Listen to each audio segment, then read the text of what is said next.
can I ask you a non-football question? Of course, always. So I got engaged in February. Yes. Wedding date is July Congrats. 16th, 2022. Thank you. And I Amazing. love That's your awesome. posts as a dad and as a husband. Yeah.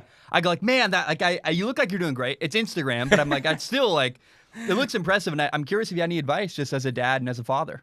Yeah, man, that's a great question. That's obviously I love football, but it pales in comparison to my family. I have an amazing wife, Grace, that has helped me with so many things in my life, both from professional and personal standpoint, and two amazing kids, Zion and Ada, that they're both adopted and kind of the best thing we have going in life right now, and we're super fortunate. 2 and 1 years old, 1 year old.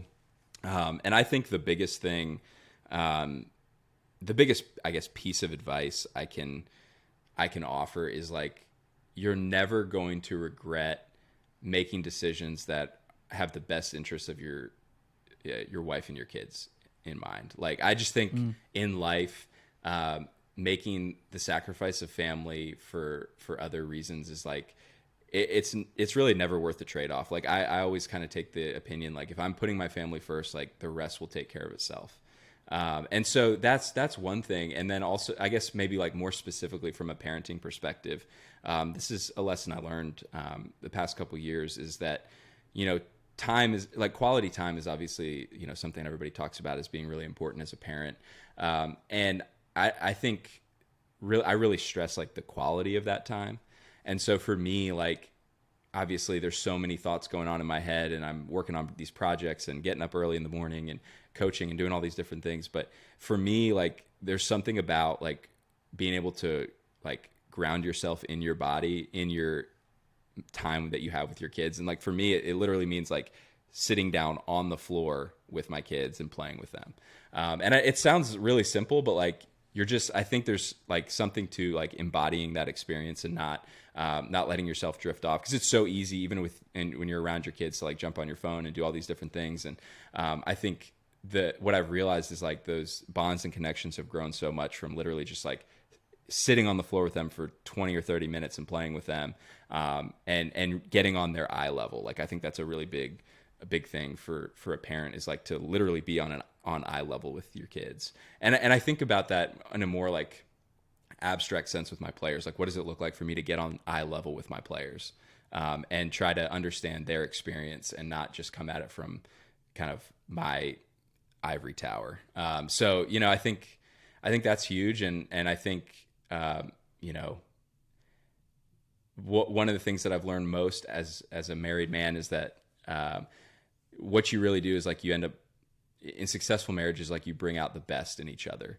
And one of the things that I've found is like, my wife has, in the time that I've grown with her, she has taught me a lot of things about myself that I didn't know were in there. Like, I don't think I ever would have been able to write a book if I hadn't learned so many things from her. And you just realize that like, through that relationship, you become the better version of yourself, and just being willing and open to that is a really cool part of life, because no one's static, no one's stuck with who they are. We're all evolving over the course of our lives, and the more you can evolve toward that other person, the better off you are. I love, I work all the time. Like, literally, it's my life. It's like, I'm trying to go to bed at 10 now. I'm like, hey, no, if it's dark, go to bed, do it the next day. And I got a break now. It's not football season. Thank goodness. There's nothing I'm trying to beat out right now. Right. But my fiance and I had this really good conversation. He's like, look, you work all the time, but when you're present, be present. Like, don't be on your phone. Yeah. Like, don't be, Totally. You're off in another world still. Like, if you're ever going to hang out with me, like, be here. Totally. And I really need to hear that. And then with kids, I'm afraid of having kids right now, as far as like I'm building a business. I mean, it's a lot. Totally.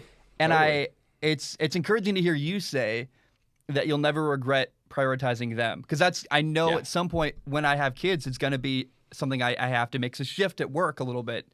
And it's just, it's good to hear. Like, that's something I needed to hear a lot. I'm like, God, okay, that's awesome. I think, there's no, I think one of the things that I would do early on is I would like postpone joy.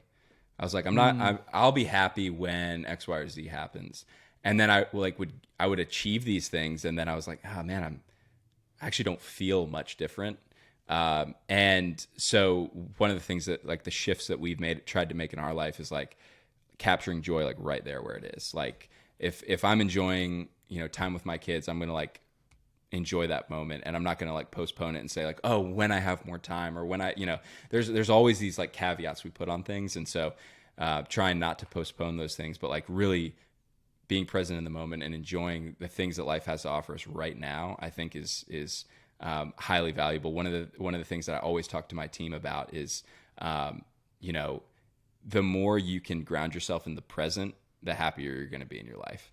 Like if you get stuck in the past and the future a lot, like you're always going to be consumed with anxiety, and there's always going to be time to be anxious.